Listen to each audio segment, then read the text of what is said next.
to my YouTube channel, #MovieBae. I am MovieBae, and in this video, I'm going to be recapping and reviewing episode 5 of season 2 P-Valley. But before we get to it though, I want y'all to drop down and hit the subscribe button. Thank you. Because here on MovieBae, I do reviews, reactions, and commentary to movies and television. And if that's the type of content you find yourself looking for, you might as well hit the subscribe button and stick around. Duh. All right, now let's go ahead and get into this video, with this episode. It starts off with a warning. Like, you know, you get like little ratings at first, and they had a rating for the R word. And I was like, no, what the fuck? So when they did the little recap of previous week, like previously on P-Valley, it was all Mississippi clips. So I was like, no, what's gonna happen? I was already just like, no, I cannot. So in this episode particularly, it's a lot of flashbacks. So I'm going to tell it chronologically, meaning I'm going to tell Mississippi's origin story, and then I'm going to hop to present day. That's just to keep it less confusing, right? Okay, now let's get into it. All right, so like I stated earlier, this is a Mississippi origin story, all right? So we flash back to Mississippi when she was in high school, and she's trying out for the cheer team, okay? I do notice that we're using characters in this flashback, but, you know, I digress. Because I was like, wait, did she go to high school with Gidget? I don't think it was really Gidget, though. Anyways, what's notable is Mississippi's trying out for the cheer team. Her light-skinned stepsister is trying out for the cheer team. And Derek, her baby daddy Derek, is already on the cheer team, all right? So after Mississippi kind of has like a bad tryout, she's kind of sitting on the sideline, and one of the football players, who's a black guy, comes up and tries to holler at her, but she ain't giving him any play, right? So he started talking down on her skin tone, talking about some whack-ass shit, y'all. Like, oh, you don't want to stay in the sun too long. You gonna get burnt up and all this extra dumb shit. Like, nigga, you the same color. Ooh, I'm sorry. You the same color as me. Like, shut your black ass up and go sit down somewhere. But white boy Derek steps in and is like, hey, you don't need to be talking to her like that. Whoop-de-whoop-de-whoop. He go back and forth with the football player, and the football player spits on Derek. That's when Derek starts literally whooping the football player ass. I'm like, whoa, this white dude done snapped, okay? But here's something about that, Mississippi. When people show you who they are, believe them, sis. You knew he had an anger issue problem initially. Like, yeah, he stuck up for you, but he snapped. And snapped hard because he was beating that dude like up. I'm like, where is the staff? Where is the faculty? Who is stopping this? Okay. But after school, we follow Mississippi home to see like her at home life. Okay. So I don't know if it's her dad or her stepmom, but the family is well off. Okay. They got bank. And Keyshawn is kind of like literally Cinderella. Stepmom, 2 stepsisters, and they treat her like shit. Well, the stepmom really treats her like shit. So she has Keyshawn doing one of her stepsisters' hair, and I was like, first off, that curling iron has been in the same spot for a long time. This is either bad acting or she done burnt that girl hair off, and she done burnt her stepsister hair off. The stepmama have a whole fit because, oh, you ruined her crown. You ruined the only thing that makes her attractive. If I was her daughter, I would have been like, dang, mama, my hair is the only thing that makes me attractive. But you know how we can get. You know how we can get black people, black women over our hair, you know. Prior to the Black is Beautiful, Black Girl Magic, Wear Your Crown, Curls, Natural stage in life, we were all relaxers. TCP, no lie relaxer, whatever the fuck. Just for me, like that was us, okay? So we all know it, we can relate to it, but I really do feel like the stepmom was mad OD, all right? Speaking of hair, so one day while walking home from school, Mississippi gets rained on, and Derek pulls up in the whip, okay? He pulls up in the Prius and was like, hey, get in, let me take you home. And she all, well, what if I don't want to go home? And he was, well, where you want to go, okay, period. No, I'm just playing. That's how you get, see, hey, y'all better calm down. You too hot in pants, okay? But they end up going to a restaurant on the black side of town, might I add. And we get a nice little cameo from Patrice, but not Patrice. You know, she was acting like a waitress. But that whole little date scene was basically, we found out that Derek gets abused by his dad. And they kind of talk about like, well, where would you want our first date to be? And, you know, he had like a little, I guess, like a little cute idea, like, oh, let's go downtown and we can go on a boat. Why? So you can kill me and hide my body? Is that why? No, I'm just kidding. But she was like, okay, yeah, you could take me on a date, but would you take me home? And he changed the subject because obviously she's white. I mean, he's white, she's black. He not as welcome in our house as we ain't welcome in his house. Like, let's be honest, okay? So back at Mississippi's home life, we get an insight to how Mississippi's stepmom and her dad met. So apparently, the stepmom was a flight attendant and she offered Mississippi's dad a drink while they were on the plane. And Mississippi was like, oh yeah, but don't forget the part where you offered his wife a drink first. So insinuating that Mississippi's dad cheated on her mom and started shacking up with her now stepmom. They get into a big argument about it, and then like it kind of got physical. She started throwing shit at her. And when the stepdad got home, you could just hear the mom downstairs like, she gonna learn to respect me, or we could send her back to her wretched ass mama and all this extra shit. Like, this lady is wild. Like, I would never date someone who talks about my daughter this way. So what does that say about the dad? Okay, this is some real Cinderella shit. The whole time, like all the school scenes, they've been talking about the up and coming like winter dance. Basically, the white people got their version of a dance, and the black people have their version of a dance. Mississippi hasn't been asked out to either dance, but her stepsisters get all the dudes, right? So the stepsisters, they get dressed up. They have their dates, black guys. They come to the house. The dad is like, not Mississippi. Keyshawn, can you come take a picture of us? And Keyshawn's like, sure. Why the fuck? Dad, not you hopping in the picture like it's a family photo. Like, these yo kids. They are not, okay? But we do also get a little inkling that, and through Uncle Clifford's narration, oh God, the narration, that the dad is a creepo, because I got hints that he was touching or trying to touch one of his stepdaughters, okay? Fucking disgusting. So that says a lot about him as well.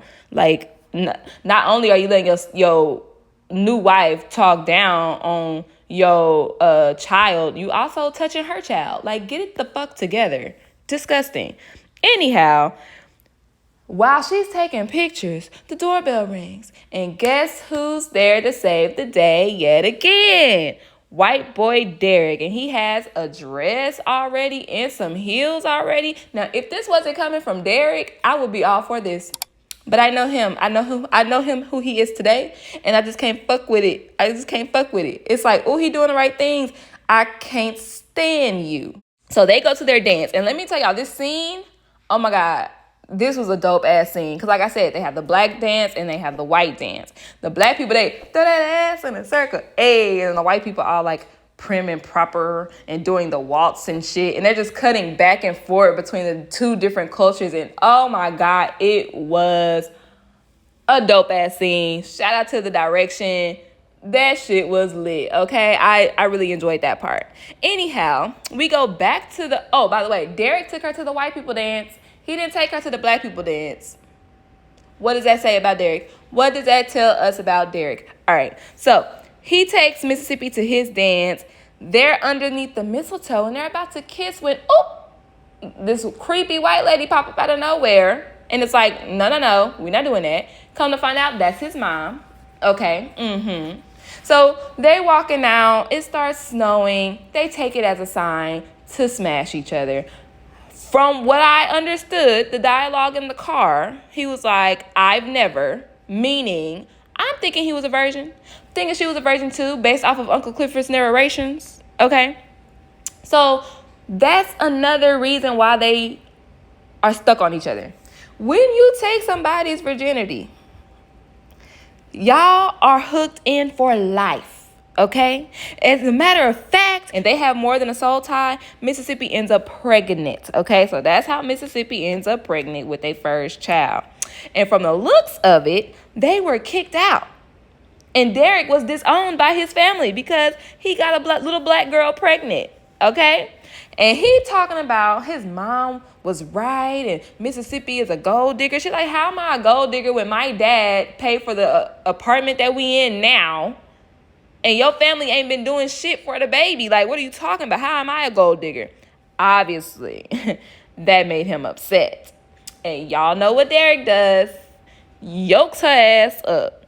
And it's clear now, aside from it being hereditary, from coming from a line of crazy motherfuckers, that Derek resents Mississippi because he came from a nice little lavish white boy privileged life, and now he actually has to work and he doesn't have a scholarship anymore and XYZ. So I feel like that's probably the primary reason why he beats on Mississippi, okay?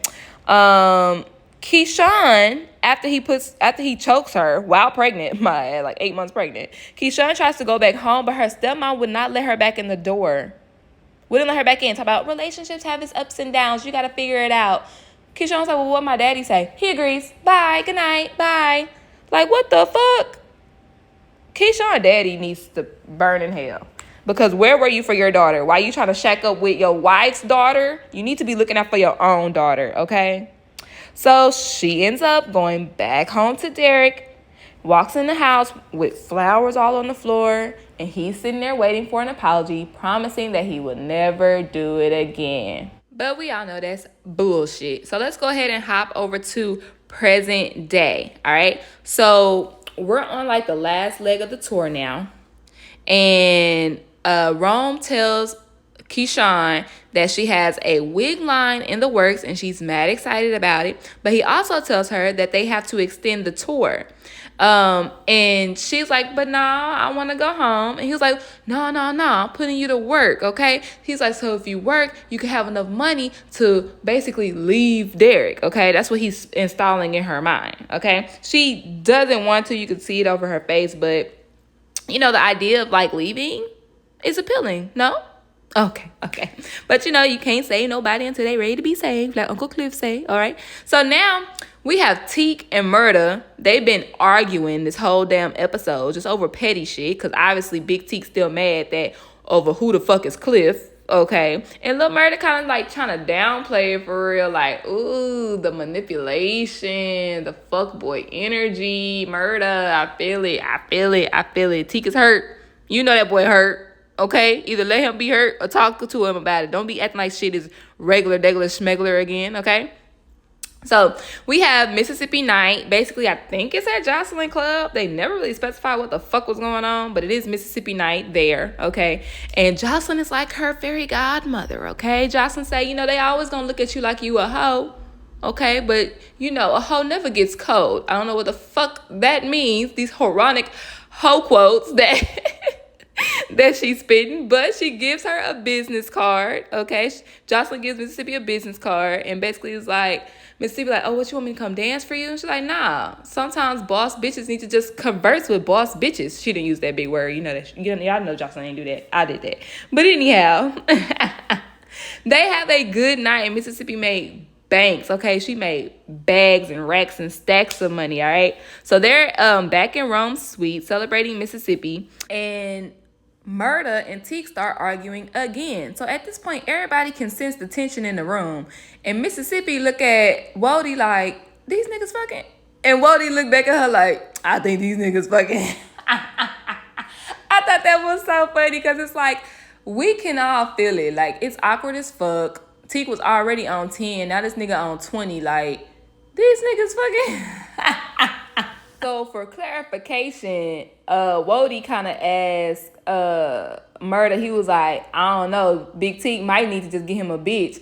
And the way little Murda looked at Wody, it was like, yeah, these niggas fucking. You know, just kind of like try to slide it in there. I don't know, maybe he just needs some punani, like, oh no, oh okay, all right. So that answers our question, basically. All right, so Rome comes back into his suite and he lets Mississippi know, hey, go ahead and get dressed. We about to go to Jocelyn after party. And everybody is excited. Like, Murda, like, oh, we about to slide through.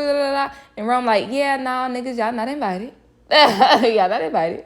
So Big Teak basically come at Rome about well, nigga, we don't need no handouts from you, da-da-da. First off, Big T, you weren't even supposed to be on this tour. Like, you real life new to this whole situation. But you the first nigga to try to pipe up on some shit. Calm the fuck down. Okay? Like, calm down. And Ron, basically, he kind of checks them in a way. It's like, well, not murder. He ain't checking murder, period.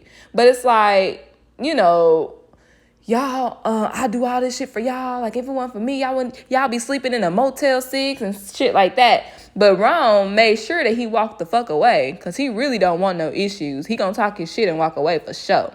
But Big T storms out, and of course, Lil Murda follows, all right? So now we got Wody and Mississippi in the room. And Wody looking at Mississippi just like upside her head for real. She's like, what are you looking at? He's like, I don't like this wig on you. I like your natural hair. You know, the hair that grow out your head.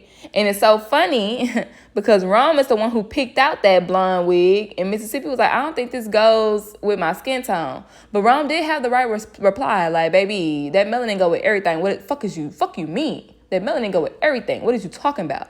But, you know, you have somebody like Wody who's like, you know, damn, what's the word I'm looking for? Like, represent or rock your natural shit. You know what I'm saying? And I agree. I feel like if you can't rock your natural shit, you shouldn't be able to rock weaves because you gotta have that same confidence with your natural hair that you have with weave in your head. I'm just saying. And I'm a bitch that rock both, okay? Period. So take it from me. You gotta be confident with and without it, okay? All right. So now Rome and Mississippi, they getting ready for the after party. Rome lets Mississippi know that her wig deal falls through. If there really was a wig deal, because he comes right back with her with, hey, but these stripper heels though, like, let's push these though, like, put your name on these and sell these hoes, you know. And she really, really wanted a wig deal because it's for a wider market, you know, because more people wear wigs than use stripper shoes. But, I'm not gonna lie, market to your audience, bitch. Your audience are dancers, and you do some bomb ass pole tricks. Like, I know a couple of strippers who have their own, like, stripper wear line, but ain't none of them have no big ass name like Mississippi on this show. So, like, you can really capitalize off of that shit, like, period. I personally feel like he did try to dupe her with that wig deal. So he wrong. But I agree that this stripper line shit would be good too, would be also lucrative. All right. But anyhow, so after he drops that bad news, he leaves her to go get dressed, but then he interrupts, coming in the bathroom in the Versace robe with it open, meat just slanging around. Like, first off, that's not you. First off, that's not you. Second off, close your clothes, because what type of party you thought this was? I just came to dance for y'all. That's it. Like, what is wrong with you? What is wrong with you, sir? So she basically is like, Rome, like, your robe. Oh, my bad. It must have just fell open. Like, nigga, please.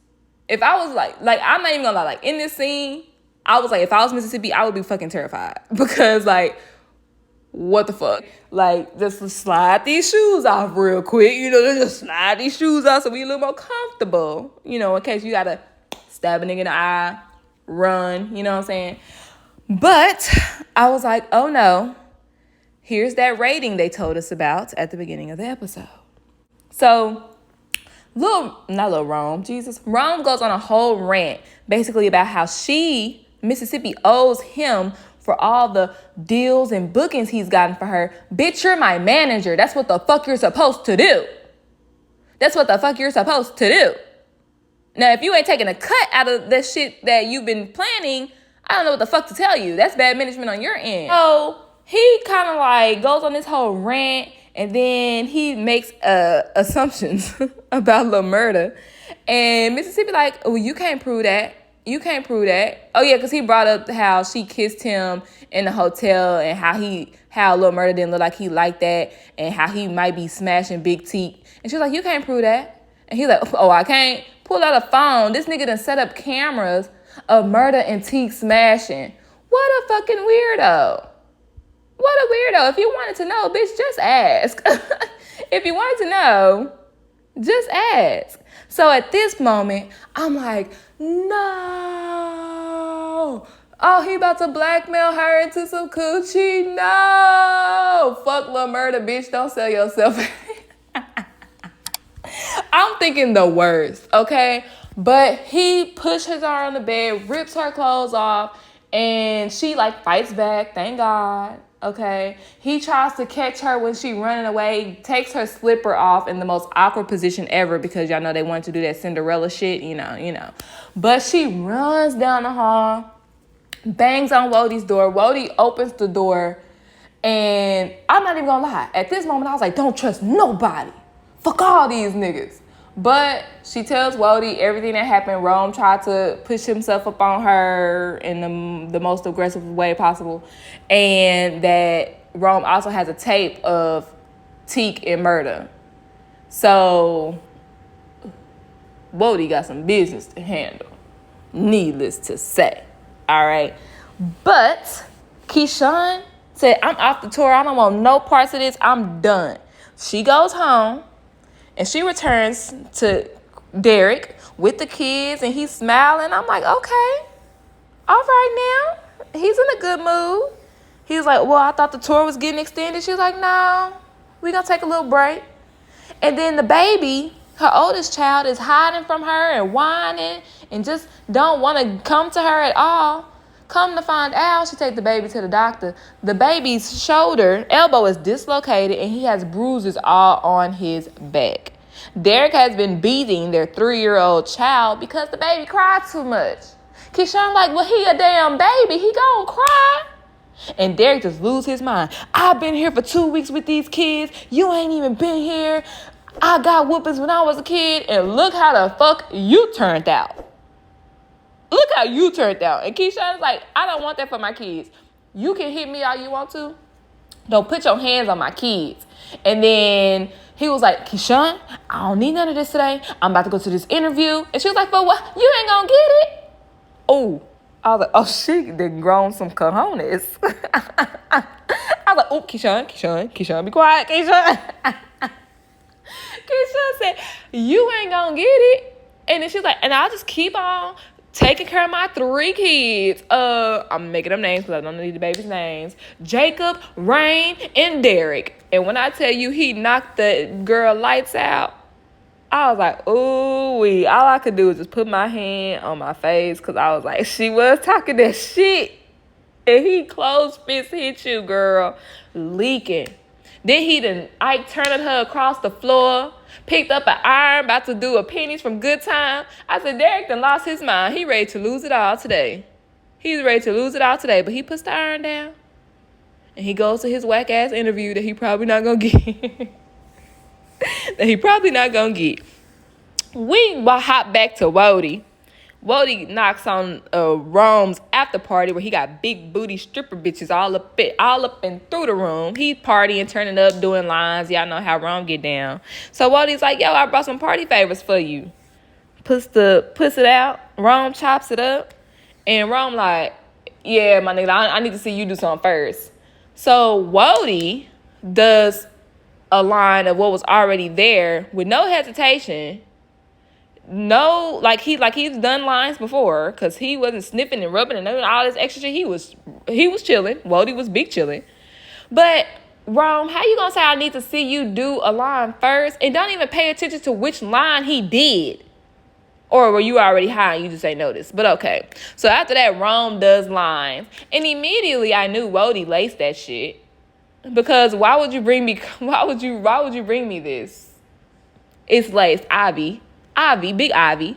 So Wodie just talking him through while Rome is having a breakdown, going through his overdose process. You know, Wodie is talking him through death because y'all know he works in a funeral home or what have you.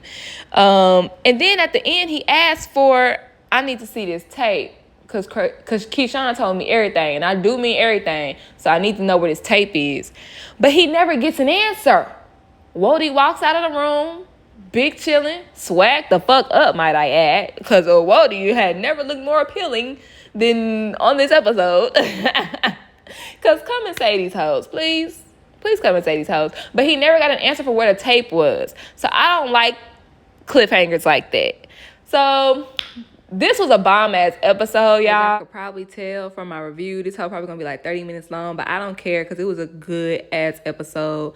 The writing was actually good.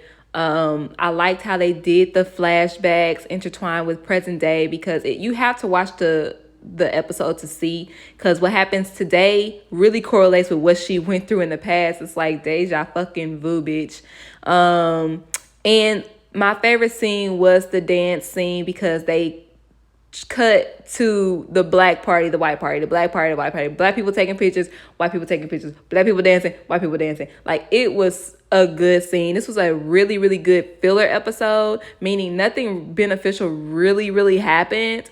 But it was entertaining, and it's gonna move the story along. Next week we unfortunately get more of Andre and Haley. Jesus fucking Christ, we could do without them. And like I said, Wody never got the tape, so I need to see how that's gonna end.